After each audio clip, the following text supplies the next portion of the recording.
How to most powerful visualization for money, wealth, abundance with love.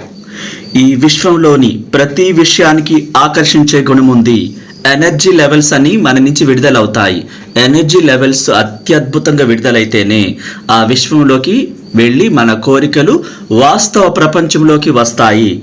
మీరు కుతూహలంతో, ఉత్సాహంతో, విస్మయానందంతో అలాంటి అద్భుతమైనటువంటి ఆలోచనలు మీకేం కావాలి, కారా, బైకా, హౌసా, లైఫ్ పార్ట్నరా, ఏం కోరుకుంటున్నారు, నగల, వాటన్నిటినీ ఆ ఇమేజెస్ని ఎంతో ఆనందంతో ఉత్సాహవంతులై వాటిని తలుసుకుంటూ ఆ వీడియో, ఆడియో, ఆ కదలికలను మీరు ఆకర్షిస్తూ మీరు ఎంతో సంతోషంగా అద్భుతంగా ఆ ఫ్రీక్వెన్సీలోకి వెళ్ళి ఆ డబ్బుని, ఆ సంపదల్ని, మీరు కోరుకున్న లైఫ్ పార్ట్నర్ని, ప్రతి దాన్ని అత్యద్భుతంగా మీ సబ్ కాన్షియస్ మనసు ద్వారా అనంత విశ్వంలోకి పంపించినప్పుడు ఈ ప్రపంచాన్ని, ప్రకృతి